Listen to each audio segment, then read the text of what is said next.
بسم اللہ الرحمن الرحیم۔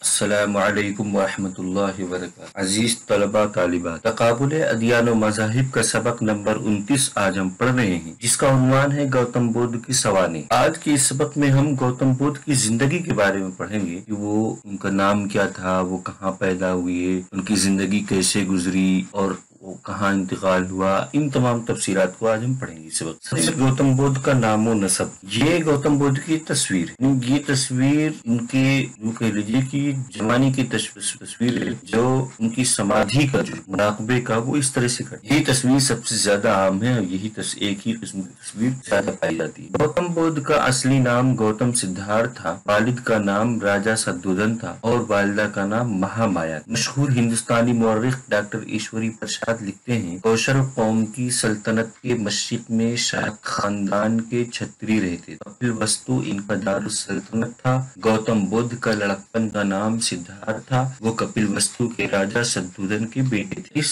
پوری بارے دو باتیں بیان کی گئی کہ گوتم کا نام اصل گوتم سدھارتھ، ان کے والد کا نام سدودن اور والدہ کا نام مہا مایا۔ ان کا تعلق شاک خاندان سے تھا، جو کپل وستو کی شاہی خاندان تھا، شاک خاندان، اور کپل وستو یہ نیپال اور ہندوستان کے بارڈر پہ ہے، جو ہندوستان کا ہی حصہ ہے۔ کپل وستو ولادت یعنی گوتم بدھ کی پیدائش۔ گوتم بدھ کی تاریخ پیدائش اکثر مصنفین نے 480 قبل مسیح تحریر کی ہے، یعنی یہی تاریخ بیان کی جاتی ہے عام، جبکہ منشی امیر احمد علوی لکھتے ہیں لیکن مہاراجا اشوک کے کتبے سے یہ بھی پایا ثبوت کو پہنچ گیا کہ مہاتما کا سال ولادت 562 برس قبل مسیح۔ نارد مہاتھیرا اپنی انگریزی کتاب میں مہاتما کی تاریخ ولادت 632 قبل مسیح بتاتے ہوئے لکھتے ہیں، On the full moon day of May in the year 632 BC there was born in the Lumbini Park at Kapilvastu on the Indian borders of present Nepal۔ مئی کے پورے چاند کے دن 632 قبل مسیح میں موجودہ نیپال کی ہندوستانی سرحدوں پر واقع کپل وستو کے لمبنی پارک میں پیدا ہوئے تھے۔ نارد مہاتھیرا کے قول کی تائید دھرمانند کوسمبی نے بھی کی ہے۔ دھرمانند کوسمبی اپنی کتاب گوتم بدھ میں 3 کتب کی عبارتیں نقل کرنے کے بعد ان سے استدلال کرتے ہوئے لکھتے ہیں، ان کتابوں سے یہ ثابت ہوتا ہے کہ بدھ نے 543 قبل مسیح میں پری نروان حاصل کیا تھا۔ اگر بدھ کے پری نروان کی تاریخ صحیح مان لی جائے، اس حساب سے بدھ کی پیدائش 632 قبل مسیح میں ہوئی تھی۔ یہ یعنی اس طرح سے کل 3 قسم کی روایتیں پائی جاتی ہیں پیدائش سے متعلق، تاریخ سے متعلق، ورنہ لمبنی پارک میں، کپل وستو کے آس پاس پارک میں یہ پیدا ہوئے، یہ تمام چیزیں کنفرم۔ بس تاریخ میں تھوڑا کہ کوئی 480 بتاتا ہے، کوئی 632 بتاتا ہے، کوئی 564 بتاتا ہے، اس طرح کی روایت۔ شادی کہ مہاتما بدھ کی شادی کا گوتم بدھ کے بچپن میں ایک جیوتشی نے ان کے مستقبل کی پیشین گوئی کر دی تھی، یعنی کہ وہ شاہی بادشاہ چھوڑ دے گا اور روحانیت کی زندگی اختیار کرے گا، اس طرح کی پیشین گوئی، جس کی وجہ سے راجا سدودن بہت ڈرنے لگے تھے۔ اس لیے گوتم کو دنیاوی مصروفیات پہ مصروف رکھنے کے لیے راجا نے حسب رواج ایک شہزادے کی طرح ان کی بھی شادی کرنے کا ارادہ کر لیا، تاکہ بیوی بچے کی محبت، رحمانیت اور سادھو سنت کی زندگی گزارنے سے روکے۔ چنانچہ گوتم بدھ کی شادی ان کی چچیزاد بہن یشودھرا سے ہوئی، جو کولی کے راجا کی بیٹی تھی۔ یشودھرا سے راہل نامی بیٹا بھی پیدا ہوا، یعنی گوتم بدھ کی شادی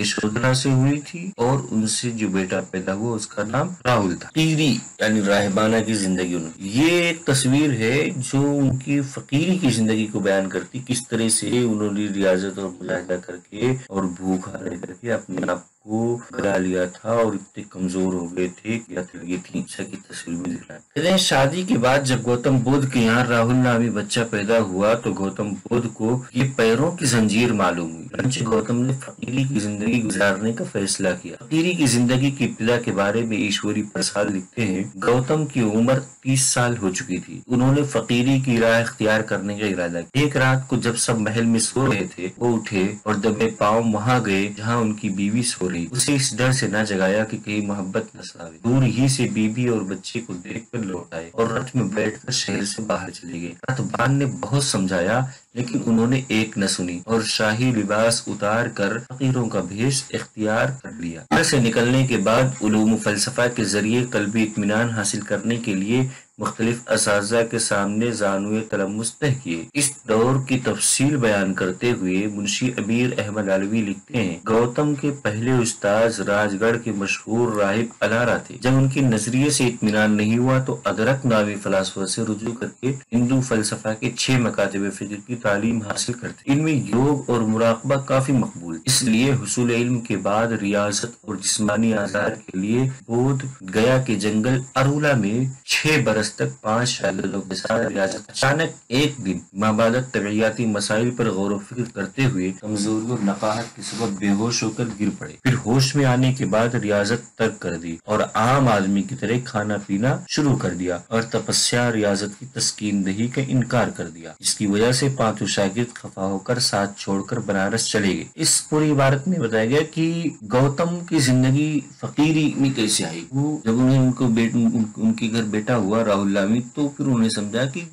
میں جو زندگی گزارنا چاہتا ہوں یہ اس میں روڑا بن سکتا ہے، اس لیے انہوں نے گھر چھوڑا، بیٹے کی محبت غالب نہ آئے اور ان کو گھر سے نکلنے پہ روک دے۔ اس لیے پھر یہ گھر سے نکل گئے اور گھر سے نکلنے کے بعد کچھ دن تک تو ادھر ادھر رہے۔ پھر اس کے بعد جو ہے ہندو فلسفے کو 6 فلسفے کو انہوں نے سیکھا۔ انہوں نے ان کی کوشش یہ تھی کہ ہو سکتا ہے علوم سے جس منزل کو یہ چاہتے ہیں اس کا علاج مل جائے، لیکن علوم سے نہیں ملا۔ اچانک جب ان کو یہ احساس ہوا کہ بھوک اور ریاضت و مجاہدی سے حاصل نہیں ہو سکتا تو انہوں نے یہ زندگی ترک کر دی۔ نتیجے میں ان کے جو شاگرد تھے 5 وہ بھی انہیں چھوڑ کر چلے۔ یہ گوتم بدھ کی زندگی ہے کہ جب وہ پیڑ کے نیچے بیٹھے تھے خاص مراقبے کی شکل میں، جب انہیں نروان حاصل ہوا تھا وہ یہ شکل تھی حصول نروان۔ اطمینان قلبی حاصل نہ ہونے اور شاگردوں کے ساتھ چھوڑ دینے کی وجہ سے گوتم اس درجہ مایوس اور شکستہ دل ہو گئے کہ ان کا جی چاہا کہ رواقیت کی جگہ لذتیت پر عمل کریں۔ اس دن یا 1-2 دن بعد نرنجارا ندی کی طرف گئے، وہاں جا کر ایک پیپل کے درخت کے نیچے بیٹھ گئے جہاں سنجاتا نامی لڑکی کا کھانا تناول فرمایا۔ دن ڈھلنے کے بعد سورج کی آخری کرنوں کے ساتھ گوتم کے ذہن میں ایک چمک سی پیدا ہوئی اور انہیں معلوم ہوا کہ جیسے کوئی ان سے کہہ رہا ہو کہ صرف صفائے باطن اور محبت خلق ہی میں فلاح ابدی کا راز مضمر ہے۔ اسی نوری کیفیت کے انکشاف کے بعد وہ بودھ یا روشن ضمیر کہلانے لگے اور یہ درخت بودھی پیڑ کہا جانے لگا۔ یہ بتایا گیا کہ گوتم بدھ نے جب ریاضت و مجاہدے کو چھوڑ کر اس پیپل کے پیڑ کے نیچے آ کر کے بیٹھ گئے مراقبے میں اور یہ سمجھ لیا کہ بھوکا رہنے سے ایک چیز نہیں حاصل ہو سکتی، کھانا پینا کھانا پڑے گا۔ سنجاتا نامی لڑکی جو کھیر لے کے آئی تھی وہ تناول فرمایا اور اسی دن بیٹھے بیٹھے جب سورج ڈھل رہا تھا تو اچانک ان کو دماغ ذہن میں ایک چمک سی پیدا ہوئی اور ان پہ نوری کیفیت کا انکشاف ہوا ان کو، اور وہ بودھ یا روشن ضمیر۔ نروان کے بعد کی زندگی۔ نروان حاصل کرنے کے بعد گوتم بنارس گئے اور حاصل شدہ علوم و معرفت کی تبلیغ شروع کر۔ اس مشن اور تحریک پر روشنی ڈالتے ہوئے لوئس مور لکھتے ہیں، کاشی میں 5 مہینے کے اندر گوتم نے 60 شاگرد بنائے اور انہیں فقط مکتی کا راستہ بتانے کے لیے مختلف سمتوں میں بھیج دیا۔ گوتم کے پیروکاروں نے گرو کی مقدس ہدایت پر عمل کیا۔ گوتم خود گیا کو گیا اور یش کاشی میں رہا۔ کاشیوں کے مذہب سے گیا میں بڑی بھاری ہلچل پیدا ہو گئی اور جلد ہی گوتم کے 1000 مرید بن گئے۔ پھر وہ ان سب کو لے کر راج گرہ کی طرف گیا۔ اس میں بتایا گیا کہ گوتم نے اپنی جب تحریک شروع کی اور سارناتھ کا خطبہ دیا، پھر اس کے بعد جس مذہب کو یہ فروغ دینا چاہتے بدھزم کو، اس کی تبلیغ اس نے شروع کر دی تھی۔ اس نے اپنی تبلیغ کی شروعات بنارس سے کی۔ یہ گوتم کی لاش، جب گوتم مرض الوفات میں تھے اس طرح سے لیٹے ہوئے اور کشی نگر میں جو ان کی وفات ہوئی تھی اور ان کے شاگرد ان کے بغل میں بیٹھے ہوئے وفات۔ گوتم کی وفات کشی نگر کے شالون میں 488 قبل مسیح میں ہوئی۔ اس وقت کے حاکم ملوں کے بھکشوں نے بدھ کی موت کی خبر دی۔ اس وقت کے حاکم ملوں کو بھکشوں نے بدھ کی موت کی خبر دی۔ یہ خبر سن کر راجہ خوشبو، عطر، پھول، مالا، موسیقی کے آلات اور 500 لباس لے کر پہنچا۔ پھول، خوشبو، عطر اور موسیقی سے گوتم بدھ کو نذرانِ عقیدت پیش کر کے ارتی بنا کر ان کی جسد خاکی کو اس طرح نظر آتش کیا جیسے وہ سمراٹ کی کرتے تھے۔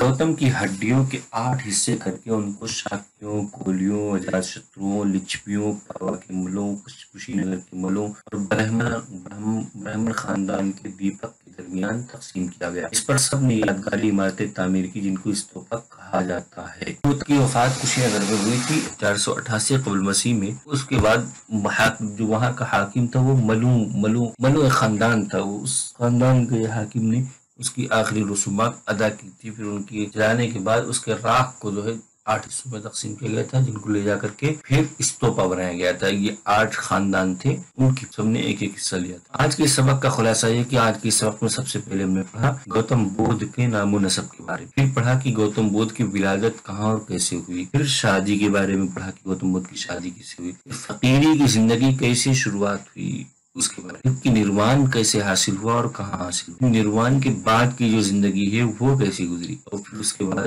سب سے آخر میں ہم نے پڑھا کہ گوتم